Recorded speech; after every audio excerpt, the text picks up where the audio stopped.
Hi guys, welcome to another episode of Clues, Cues and Reviews, and today we're looking at Fire Brigade of Flames, chapter number 17 and 18. So a double kind of dose of Fire Brigade of Flames. I was waiting for it last week, we didn't really get much of an update, so thankfully we've got a double chapter to make up for it.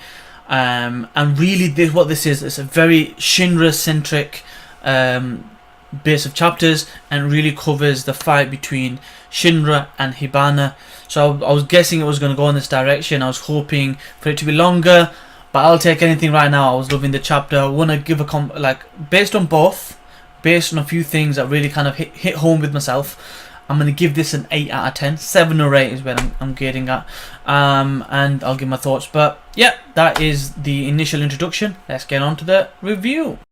So point number 1 I found interesting. The chapter of number 17 initially starts off focusing on the vice captain, I guess, and the battle versus the Fifth Angels. Now what's funny about this and why I found this an interesting point, I initially thought there were 3 of them, but looking at other pictures and looking at other people's thoughts, unless they were clones, it turns out that there's going to be more.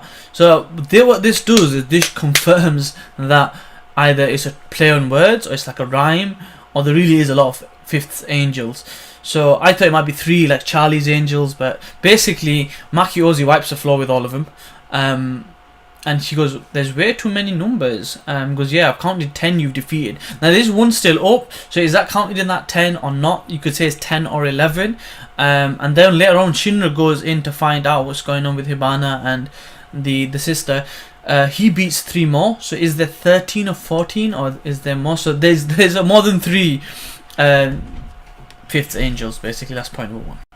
So point number 2, we get a bit of a backstory of the sister Iris and Hibana, and their kind of story in the church where they've kind of grown up, the abbey, so to speak. So they're both orphans, and we find out that basically from a young age, Hibana was effectively on the ropes, kind of conflicted with the whole idea, did not like the idea of the whole, oh, I'm so devoted, I want to pray. So from the beginning, her kind of behaviours and characters were different. So we find out there was a fire in the abbey, and at that moment in time is when she gained the ability, and she realised she was a 3rd generation user of fire.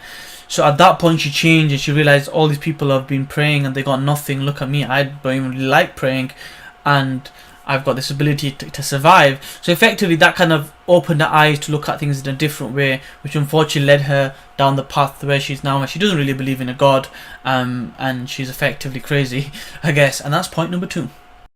So point number 3, the battle starts between Shinra and Hibana. Initially we find out why he keeps fainting, and it's because of a technique called heat psycho. And what it does is it heats the body of the opponent, and what that does is it opens up the valves of the enemy, and what that does is it lowers blood pressure, causing the person to feel dizzy and faint. We also get to find out 2 or 3 more techniques. I say 2 or 3 and I'll explain why when I get to the second one. The first technique we get to see of Hibana is something called Clematis or Clematis, and it's a flower fire. All of her techniques are based on flowers. And she uses that to basically wear down Shinra. The next attack is called Cherry Blossom, which is another fire attack naturally, and the last one is called Sakura Blizzard. Now the reason why I said 2 or 3 other attacks is because from my understanding, Cherry Blossom and Sakura are the same thing. So is that a translation thing? I don't know, but we get to see those techniques.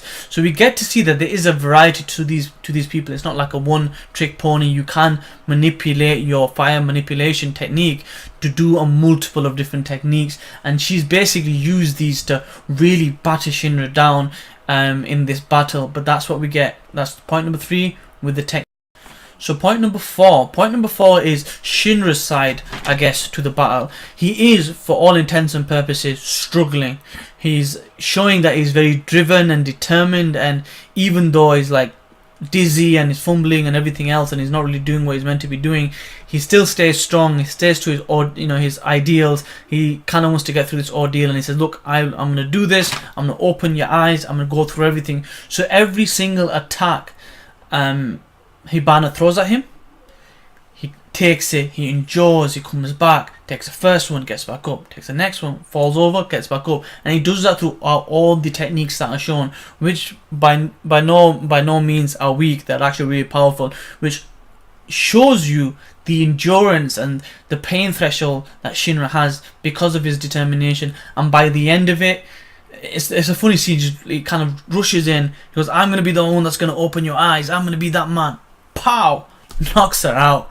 So over the 2 chapters, we get to see some crazy techniques. We get to see the motivations and the backstory of Hibana. We also get to see some badass fighting. Although he decks a girl, what would you do in that situation, right? But Shinra wins. He beats the commander. Now this leads on to the final thoughts. Point number 5, final thoughts. So there's a few ways you can look at this chapter. You can think, okay, he beat her very easily. You know, he struggled, but it didn't take that long to beat him or beat her. So the way you can look at it is this. Yes, that's possible, because it would be also possible that she was caught by surprise. Because if you look at her personality, she does undermine and look down on people. So she may have underestimated her opponent because she thinks she's all high and mighty, and because of that, she took damage when she wasn't normally would have made damage. What does this mean moving forward? Does this mean Shinra is commander level?